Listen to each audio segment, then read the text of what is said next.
ഇനി ആ ഒരു 5 ദിവസത്തെ ആഘോഷം, ആ ഒരു മേളത്തിന് എല്ലാ പ്രേക്ഷകരും ഞങ്ങളോടൊപ്പം തന്നെ കൂടണം. ദാ കുറച്ച് കഴിയുമ്പോൾ പൂരം കൊട്ടിക്കയറും, കുടമാറ്റം ഉണ്ടാകും. എല്ലാ കാഴ്ചകളും, വർണ്ണാഭമായ എല്ലാ കാഴ്ചകളും മാതൃഭൂമിയിലൂടെ തന്നെ പ്രേക്ഷകരിലേക്ക് എത്തും. അപ്പൊ എല്ലാവരും എല്ലാ കാഴ്ചകളും എത്തും. നമുക്ക് എല്ലാ കാഴ്ചകളിലേക്കും പോകുമ്പോഴേ എന്താണ് കലോത്സവത്തിന്റെ ഒരു ഹൈലൈറ്റ് നിങ്ങൾക്കറിയോ? എന്തൊക്കെയാണ് കലോത്സവത്തെ പറ്റി കേൾക്കുമ്പോൾ ശ്രദ്ധിക്കാറുള്ള കാര്യങ്ങൾ? എനിക്ക് തോന്നുന്നുണ്ടല്ലോ, കുറച്ച് നാൾ മുമ്പ് വരെ നമ്മൾ ഈ കലോത്സവം എന്ന് പറയുമ്പോൾ ആദ്യം വിളിക്കുന്നത് മത്സരിക്കണം, ഫസ്റ്റ് പ്രൈസ് അടിക്കണം, അല്ലെ കപ്പും കൊണ്ട്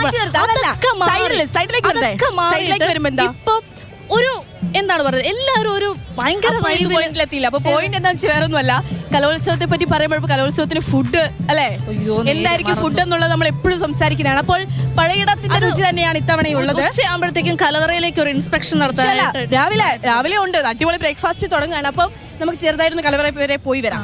കലവറയിലെ കാഴ്ചകൾ കണ്ടിട്ട് നമുക്ക് തിരികെ ഇങ്ങോട്ടേക്ക് വരാം. സമയം ഇപ്പോൾ പുലർച്ചെ 2 മണി കഴിഞ്ഞിരിക്കുന്നു. നമ്മുടെ കലാപ്രതിഭകൾ പുത്തൻ പ്രഭാതത്തിലെ പുതിയ മത്സരത്തിൻ്റെ സ്വപ്നങ്ങൾ കണ്ട് വിശ്രമിക്കുന്ന യാമമാണിത്.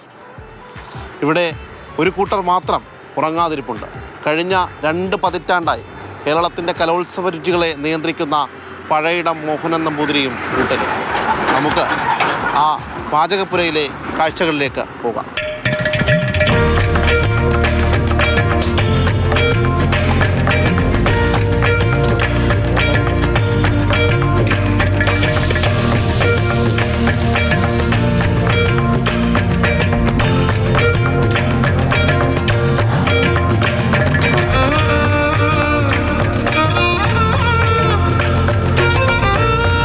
മത്സരാർത്ഥികൾ എല്ലാവരും തന്നെ നല്ല ഉറക്കത്തിൽ. അവർക്കുള്ള ഭക്ഷണം പാചകം ചെയ്യുന്ന പാചകപ്പുര ഫുൾ ഓണാണ്.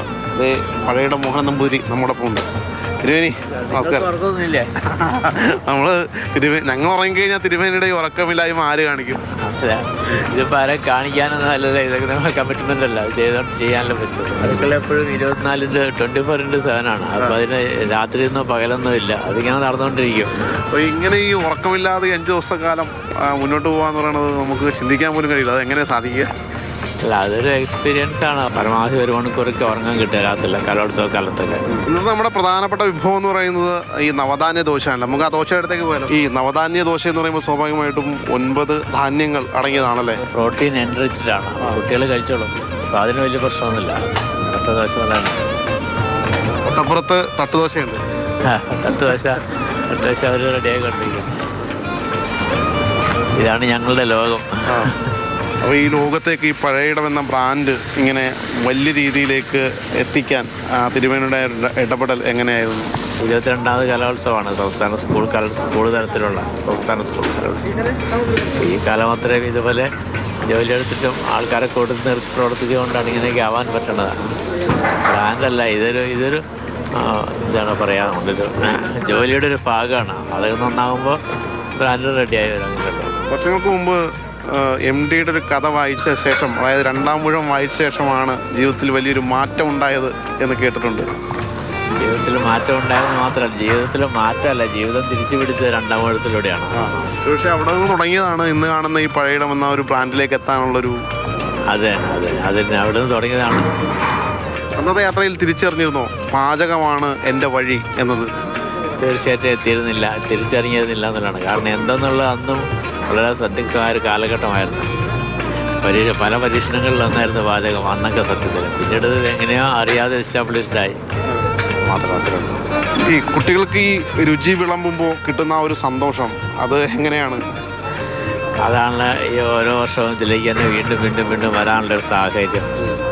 കുട്ടികൾക്ക് കിട്ടുന്ന ഒരു സന്തോഷം, കൊടുക്കുമ്പോൾ കിട്ടുന്ന സന്തോഷം തന്നെയാണ് വീണ്ടും ഈ രംഗത്തേക്ക് വരാനുണ്ടായ കാര്യം. ഇപ്പോൾ ശാരീരിക അവശതകളുണ്ടെങ്കിലും എന്തെല്ലാം പ്രശ്നങ്ങളുണ്ടെങ്കിലും കലോത്സവത്തിന് പോകണം എന്ന തീരുമാനത്തിൽ നിന്ന് മാറാൻ നിൽക്കുന്നതിൻ്റെ കാര്യം അതിനാണ്. കുട്ടികളോടുള്ളൊരു കമ്മിറ്റ്മെൻ്റാണ്. ഞാൻ മാത്രമല്ല, ഇതിപ്പോൾ എന്നോടൊപ്പം ജോലി ചെയ്യുന്ന എത്രയോ ആൾക്കാരുണ്ട്, ജീവനക്കാരില്ലല്ലേ. ഇവിടെ ഇപ്പോൾ 100ഓളം ജീവനക്കാർ ജോലി എടുക്കുന്നുണ്ട്.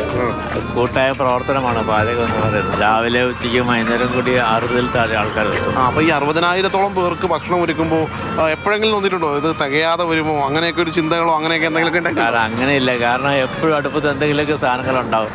പൊതുവെ കഴിഞ്ഞാൽ അടുത്ത ഏറ്റവും കൊടുക്കും. അപ്പോൾ ആ കാര്യത്തെക്കുറിച്ചൊരു ടെൻഷൻ വരാറ് പതിവില്ല. ഇതൊരു കണക്കാണല്ലോ, കണക്കൊരിക്കലും തെറ്റില്ല. 1 2 എപ്പോഴും. അപ്പോൾ ഇന്നത്തെ ഉച്ചക്കത്തെ സദ്യയുടെ പ്രത്യേക ഒരു വിഭവം ഉണ്ടല്ലോ, എന്താ? വരട്ടിയ ചക്കയും ഗോതമ്പും കൂടി ബ്ലെൻഡ് ചെയ്തിട്ടുള്ളൊരു പ്രത്യേക പായസമാണ്. അതിന്റെ സാധനങ്ങളാണ് തയ്യാറായിരിക്കണേ. ചക്കയാണ് വരട്ടിയിരിക്കുന്ന ചക്ക. ഞങ്ങൾക്കിനിപ്പോൾ തേങ്ങാപ്പാൽ ചേർത്ത് ലൂസാക്കിയിട്ട് ഇതിനിപ്പോ ഈ ചക്കയുടെ സീസൺ അല്ല, ഇത് എവിടെ നിന്ന് ചക്കയൊക്കെ ഇങ്ങനെ നേരത്തെ റെഡിയാക്കി വെച്ച് ചക്കയുടെ കാലത്ത് ചക്ക വരട്ടി വയ്ക്കും, മാങ്ങയുടെ കാലത്ത് കടുവാങ്ങ ഇട്ട് വയ്ക്കും. അങ്ങനെയാണ്. ഇതിപ്പോ നമുക്ക് അവിയല് അവിയൽ വെച്ചിരിക്കുന്ന എല്ലാ വാർപ്പിലും അവിയാണ്. 4 വാർപ്പുണ്ട്. 4 വാർപ്പ് അവിയൽ വന്നാലും നമ്മൾ ഇന്നത്തേക്ക് തയ്യുള്ളൂ. നാളെ ആകുമ്പോൾ ആൾ കൂടുതലുണ്ട്. അപ്പോൾ നാളെ 5 വാർപ്പ് വരും. ഇതെല്ലാം കൂട്ടുകറിയാണ്. അതൊക്കെ 2 കറികളാണ്. 2 കറികളുണ്ട്, ഒരു അച്ചാറുണ്ട്, ഒരു തോരനുണ്ട്, പിന്നെ സാമ്പാറുണ്ട്, പുളിശ്ശേരിയുണ്ട്, മോരുണ്ട്, രസമുണ്ട്, പായസമുണ്ട്. എല്ലാ സംവിധാനങ്ങളും 12 വിഭവങ്ങളോളം വരും. പപ്പടമുണ്ട്. വിളിക്കുന്ന ഇടങ്ങളിലൊക്കെ എല്ലായിടത്തേക്കും പഴയിടം നമ്പൂതിരി എത്തണം എന്നൊരു കണിശത ഉണ്ടോ ആളുകൾക്ക്? ആൾക്കാർ കണിശത ഇല്ലെങ്കിലും നമ്മൾ സാന്നിധ്യം എപ്പോഴെങ്കിലും ഉണ്ടാവണമെന്ന് ആഗ്രഹമുള്ളവരാണ്. അതുകൊണ്ടാണല്ലോ നമ്മളെന്നെ പറയണം. അപ്പം എനിക്ക് സമയം പോലെ എല്ലാ സ്ഥലത്തും പോകാറുണ്ട്. അപ്പോൾ ഒരുപാട് ഇടങ്ങളിൽ അങ്ങനെ എത്താൻ കഴിയട്ടെ. സ്വാഭാവികമായിട്ടും ഇന്നത്തെ പണി എന്തായാലും നടക്കട്ടെ. Okay, thank you. വളരെ എന്തായാലും ഞാൻ നിങ്ങളെ അപ്രീഷിയേറ്റ് ചെയ്യാണ്. ഈ പാതിരാത്രിക്ക് ഉറക്കം കളഞ്ഞിട്ട് ഇതിലൊക്കെ നടന്നിട്ട് ഫോട്ടോ പിടിച്ച് നടക്കുന്നത്. ഇത് നിങ്ങൾ മാത്രമേ ഉള്ളൂ, വേറെ ആരുമില്ല. എന്താ വേറെ ഒന്നല്ല, കാരണം എന്താണ് അടുക്കള എന്നുള്ളത് മറ്റുള്ളൊരാളെ കാണിച്ചു കൊടുക്കാനുള്ള നിങ്ങളുടെ ആ ഒരു ആകാംക്ഷയുണ്ടല്ലോ, അത് നിങ്ങളുടെ ആ ഒരു കമ്മിറ്റ്മെന്റ് ഉണ്ടല്ലോ, അതിനെ ശരിക്കും ഞാൻ അപ്രീഷിയേറ്റ് ചെയ്യുന്നു. ഒരുപാട് നന്ദി. Thank you. കലോത്സവ നഗരി ഉണർന്നു വരുമ്പോഴേക്കും രുചിയുടെ ഒരു മഹാസമുദ്രം തന്നെ പഴയിടവും കൂട്ടരും ഇവിടെ തീർത്തു വെച്ചിട്ടുണ്ട്. അത് നുകരാൻ വേണ്ടി കലാപ്രതിഭകൾക്ക് ഈ പാചകപുരയിലേക്ക് സ്വാഗതം. നിഖിൽ ജോസഫിനും മിനീഷുമൊപ്പം ശ്യാമപ്രസാദ് ഉത്തമൻ, മാതൃഭൂമി ന്യൂസ്, തൃശ്ശൂർ.